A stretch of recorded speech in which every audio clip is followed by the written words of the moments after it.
अगर आपको ये कहानी अच्छी लगती है तो नीचे कमेंट सेक्शन में हमें बताएं। कृपया इस चैनल को सब्सक्राइब करें, वीडियो को लाइक करें और दोस्तों के साथ शेयर भी करें। बेल आइकॉन का बटन दबाना न भूलें। निर्मला की जिंदगी अब बदल चुकी थी। घर की दीवारों पर लटकते ताने, पति का रूखा व्यवहार और ससुराल की उपेक्षा अब भी थी, मगर अब वो सब उतना बोझिल नहीं लगता था। वजह सिर्फ एक थी, सुधीर। हर हफ्ते जब छुट्टी का दिन आता तो उसका मन जैसे गिनती करने लगता। उस दिन वह जल्दी जल्दी घर का काम निपटाती ताकि बिना किसी शक के निकल सके। बाहर से ये एक साधारण दिन जैसा होता, पर उसके दिल के भीतर ये दिन उम्मीद और खुशी से भरा होता। सुधीर का घर अब उसके लिए सिर्फ मिलने जुलने की जगह नहीं रहा था, वह एक पनाहगाह बन चुका था जहां वो खुद को खुलकर जी सकती थी। हर हफ्ते का ये सिलसिला उनकी जिंदगी का सबसे अहम हिस्सा बन गया था। निर्मला जब सुधीर के घर पहुंचती तो उसके चेहरे पर एक चमक होती, जैसे थकी हुई जिंदगी को थोड़ी देर के लिए नया जीवन मिल गया हो। सुधीर भी उसका इंतजार करते रहते। आ गई आप। दरवाजा खोलते ही उनकी आंखों में वही नरमाहट तैर जाती। हाँ, निर्मला मुस्कुराकर कहती, आज तो बहुत मन हो रहा था कि जल्दी आ जाऊं। वे दोनों चाय बनाते, बातें करते, कभी केंद्र की छोटी छोटी घटनाओं पर हंसते तो कभी जीवन की गंभीर बातों पर चर्चा करते। लेकिन धीरे धीरे वो माहौल बदल जाता, उनके बीच खिंचाव बढ़ने लगता और फिर उनकी नजरें मिलते ही सब कुछ कह देती। निर्मला के लिए सुधीर सिर्फ एक साथी नहीं थे, बल्कि एक भावनात्मक सहारा थे। उसने कई बार सुधीर से अपने डर, अपने अपमान और अपने अधूरेपन की बातें की। एक दिन वह बहुत उदास होकर आई।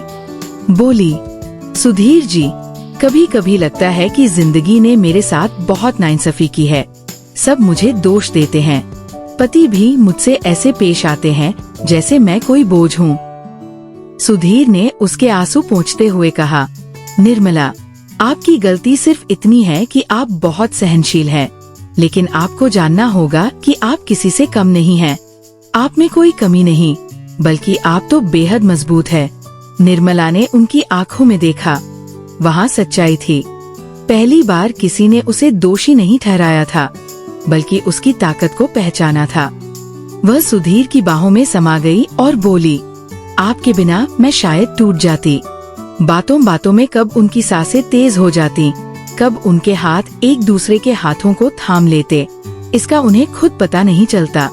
सुधीर उसके माथे पर चुंबन रखते और निर्मला की पलकों के नीचे छिपे आंसू पिघल जाते।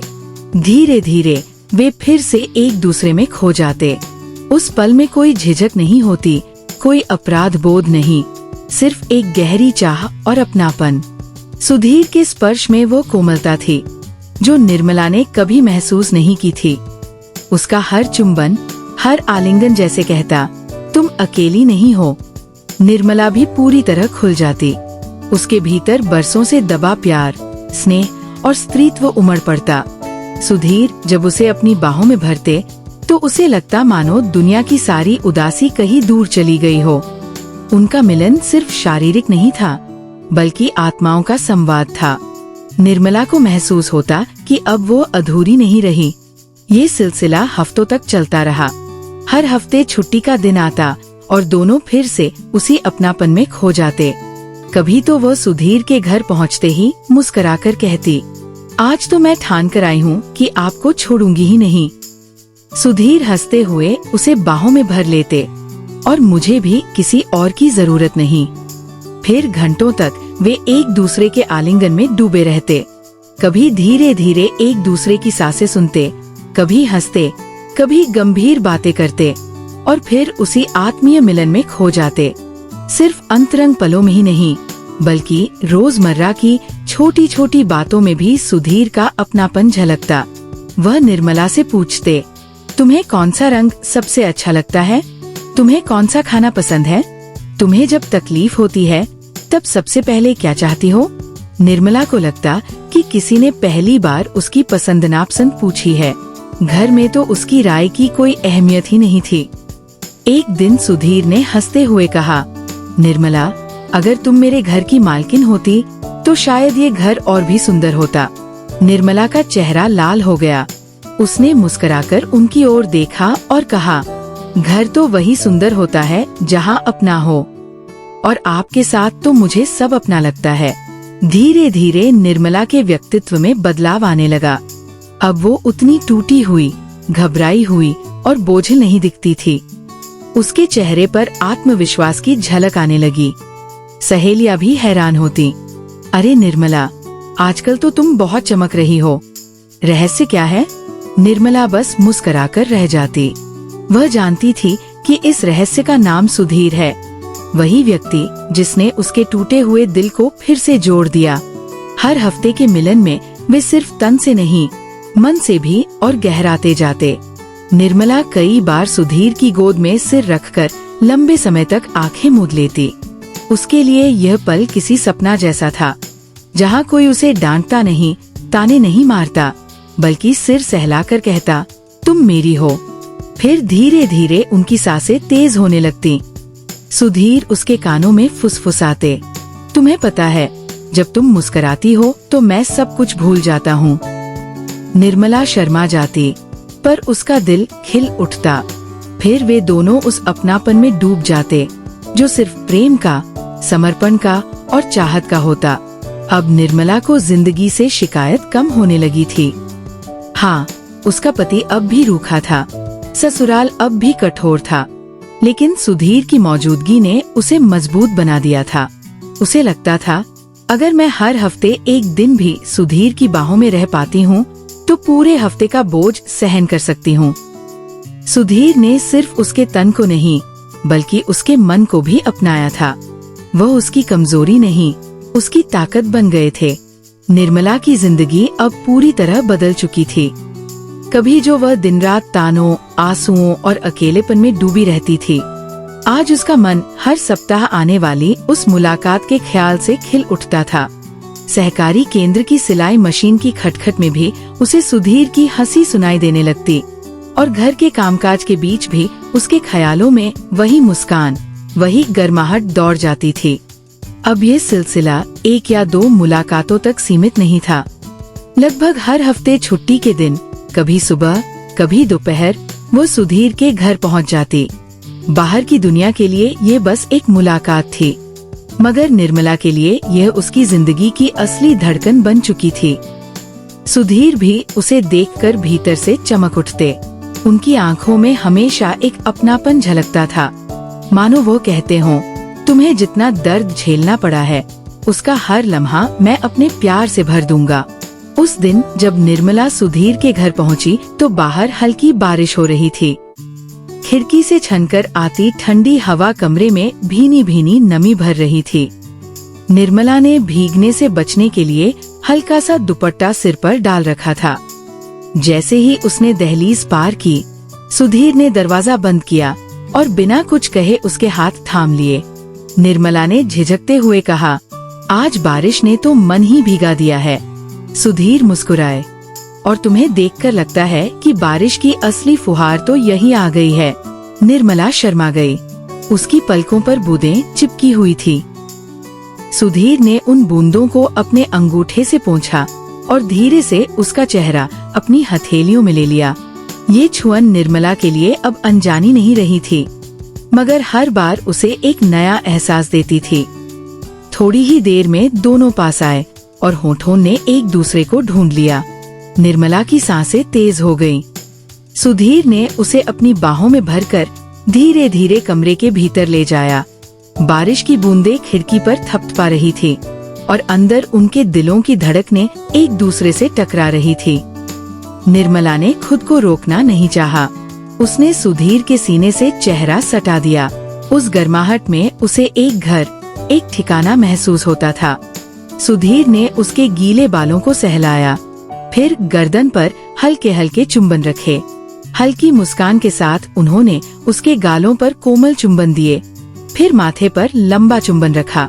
इस चुंबन में स्नेह, अपनापन और सुरक्षा की गहराई थी। सुधीर ने धीरे धीरे उसके हाथों, कंधों, कमर और पीठ पर हाथ फेरते हुए उसकी संवेदनाओं को महसूस किया। उन्होंने कभी जल्दी नहीं की। हर स्पर्श में कोमलता और अपनापन था। निर्मला ने हर स्पर्श पर प्रतिक्रिया दी, कभी हल्की सिसकियां, कभी सांसें रोकना, कभी शरीर को उनके पास झुकाना। हर प्रतिक्रिया सुधीर को ये समझने में मदद करती कि किस जगह और गति से उसे स्पर्श करना है। सुधीर ने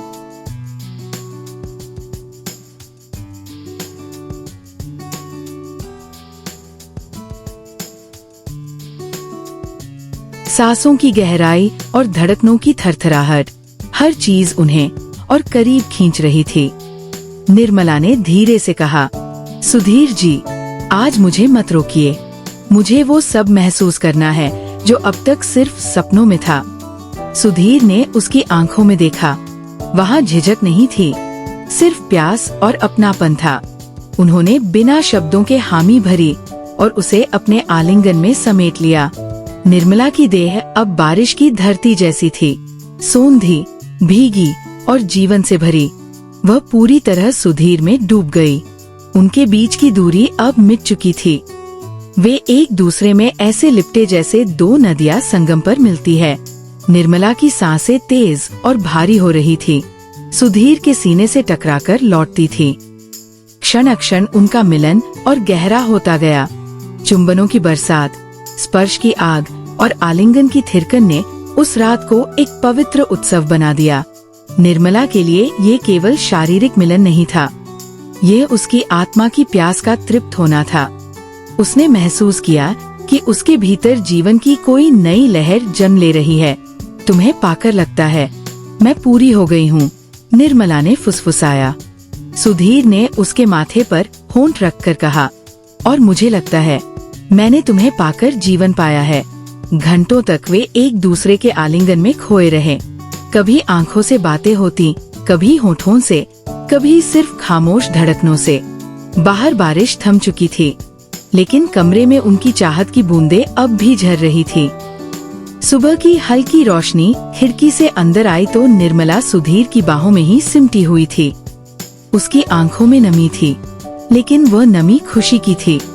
वह धीरे से बोली, क्या कभी ये सिलसिला टूट जाएगा? सुधीर ने मुस्कुराकर उसके बालों को सहलाया। अगर ये सपना है तो मैं चाहता हूँ कि ये कभी टूटे ही नहीं, और अगर सच है तो मैं इसे आखिरी सांस तक जीना चाहता हूँ। निर्मला ने आंखें बंद कर ली। उस पल उसे लगा उसकी सारी अधूरी इच्छाएं, सारी पीड़ाएं मानो बहकर कहीं दूर चली गई हों। दिन बीतते गए। हर मुलाकात निर्मला के लिए एक नया अनुभव लेकर आती। वो हर बार सुधीर से मिलकर और भी आत्मविश्वासी हो जाती। उसका मन कहने लगा, अब मैं अधूरी नहीं हूँ, अब मैं भी पूरी औरत हूँ। उसके भीतर एक उम्मीद जन्म ले चुकी थी। जब भी वह आईने में खुद को देखती, उसके चेहरे पर एक नई चमक दिखती। ये चमक सुधीर के प्यार से, उसके सहारे से और उनके गहन आलिंगनों से उपजी थी। निर्मला जानती थी कि ये रिश्ता हमेशा के लिए नहीं हो सकता, मगर उसने ठान लिया था कि जब तक ये सिलसिला है उसे पूरी तरह जीना है।